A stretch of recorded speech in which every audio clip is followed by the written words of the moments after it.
Hey guys, welcome back. If you are a first timer here, welcome. Thank you so much for clicking on this video and wanting to watch it.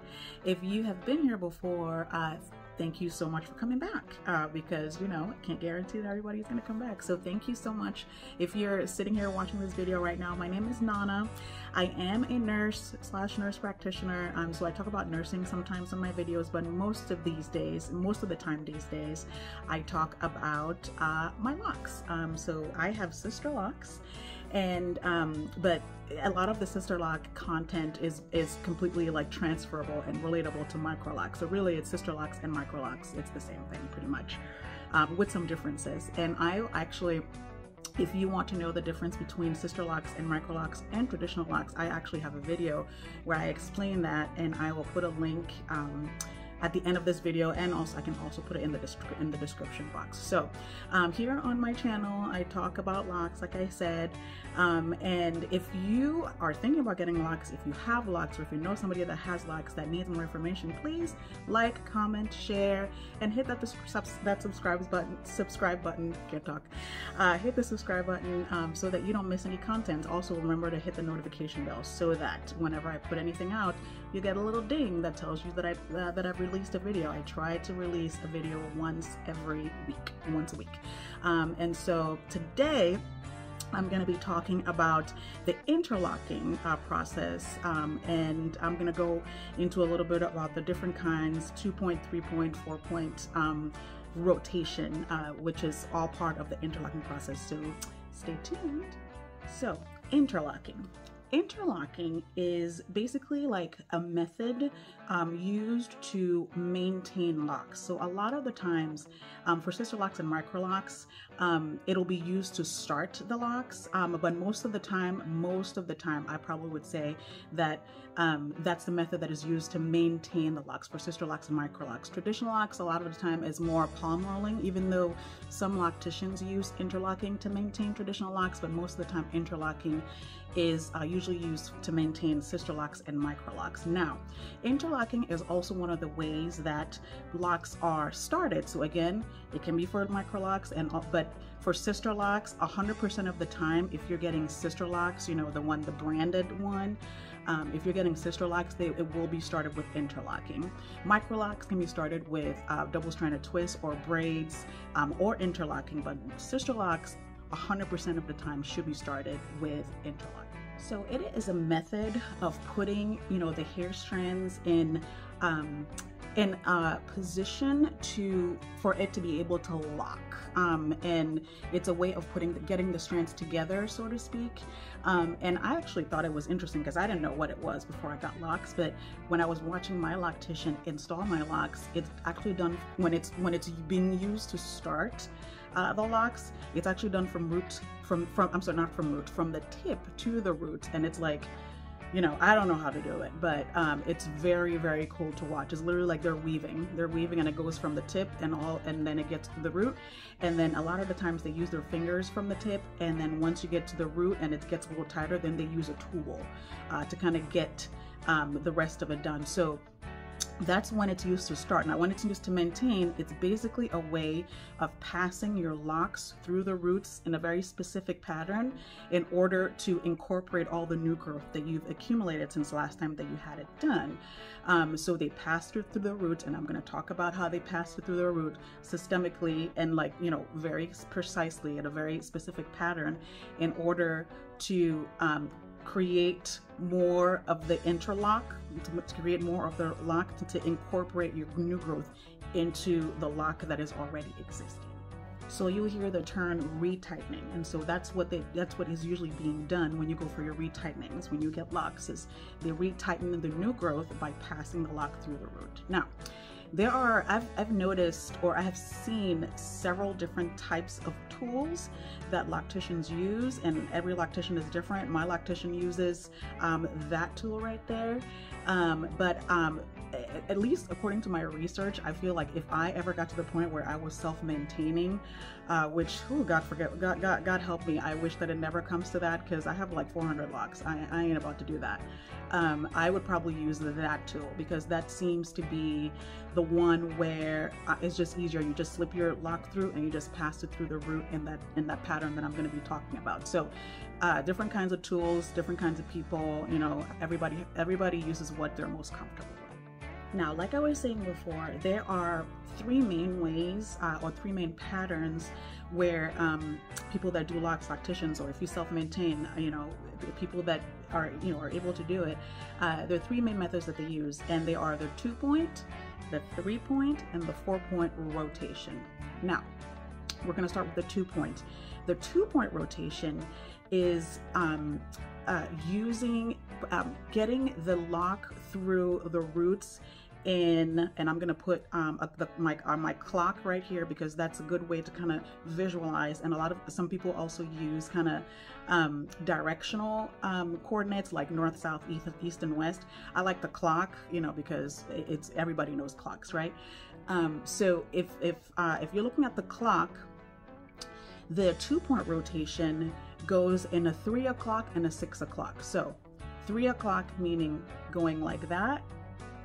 You pass the lock through the roots that way, and then once you pull it out, then you pass the lock going through this way, and you come through, and then you back over this way, and then back that way, and you just keep going until, you know, you tighten all the way to where your scalp, you feel like it's tight enough on your scalp but not too tight, and then you stop and you go to the next one. Now, the 2-point rotation, apparently I've never actually seen this or have used it, obviously, but I was talking to my loctician and she said she only uses that one on people that have traditional locks. Like if she's interlocking the roots of people with traditional locks, if she's going to be interlocking, she will use the 2-point rotation. She never uses 3 or 4-point rotation, because the 2-point rotation, according to her and according to a little bit of research that I've done, is the loosest one, and sometimes it can make your locks a little bumpier because it's going only in 2 directions.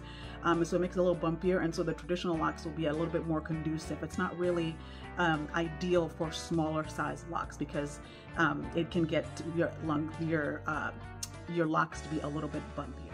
Now, next, for the 3-point rotation, the lock is passed through in a 3, 6, 3, 12 rotation. Now, let's try to visualize a little bit. So again, clock. And so you're gonna pass the lock through the root in this direction. So 3, 6, 3, and then 12. So 3, oh, that was wrong.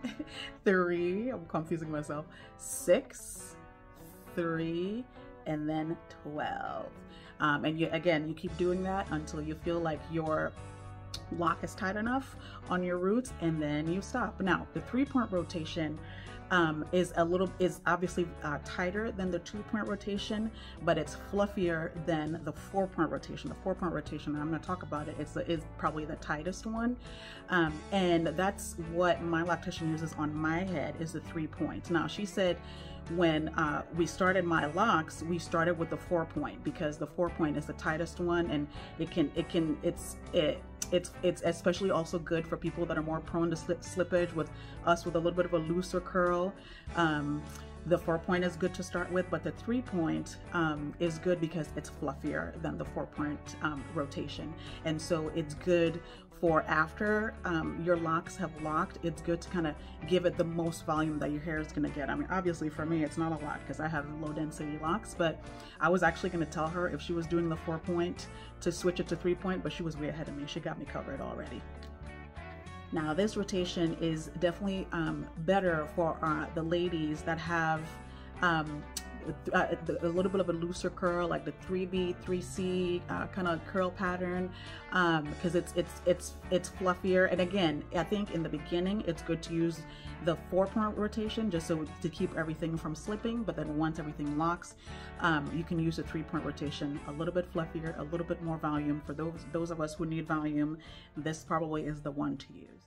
Now, the last rotation is the 4-point rotation, which goes in 9, 6, 3, 12 rotations. So you go through all four, you know, of the quarter marks on the clock. So again, clock, and you're gonna go through, let me use this hand, 9, 6, 3, and 12. So 9, 6, 3, and 12. And again, you do that until all the new growth has pretty much been, you know, incorporated into the lock, newly interlocked. And usually this is the tightest one. So what my loctician was telling me is that for the ladies with a little bit tighter curl, you know, 4B, 4C hair, this is the best, because a lot of times, you know, with ladies with that curl pattern have much thicker locks, and so this one can kind of reduce the volume a little bit because it's really tight. So this is what works probably the best for people that have much thicker hair, thicker locks. It's also good, like I was saying before, for whenever the locks are being started, because it helps to accelerate the locking process, because it helps to keep it together. And for those of us like me, for instance, who is so much more prone to slippage and or the locks unraveling, it works really well, because it kept, especially my edges unraveled so much in the beginning, and so it helps to keep the edges really together so it doesn't unravel or slip, and helps it to lock a little bit faster. So this is the tightest one. It really is the best for ladies with the much tighter curl patterns, especially if you don't want a lot of volume and, you know, you want to obviously keep the volume down. This is a good one for you. So for my lock sisters that are already locked, did you know this information? Like, I didn't even really know like all the different nuances until I really asked my loctician. But after hearing this, do you want to make some changes? Do you know what your loctician uses, or if you self-maintain, what do you use, and do you like the outcome? Do you want to make a change? Leave me some comments, because I'm curious. Like I said, I was going to tell my loctician to change my rotation. If she was doing 4-point, I was going to ask her to go to 3-point, but she's already there. She was already doing 3-point, because I need all the volume I can get. But if you have any like comments, or, you know, let me know what you use, or do you know what you use, or do you know what your loctician uses? Maybe loctician uses, and maybe you should ask if you don't know. This is a good information to know, and if you need to make any changes, you can make some changes. But anyway, that's all. I wanted to just kind of, you know, after learning all this stuff, I was like, I wonder how many people even know this, because I wasn't super educated on the interlocking process and all the different kinds. I was just happy to get my hair locked. But, you know, this is good information to know if you have Sisterlocks or Microlocks, or if you're thinking about getting locked, and also traditional locks, because, you know, the 2-point rotation can be used also. So that's good to know.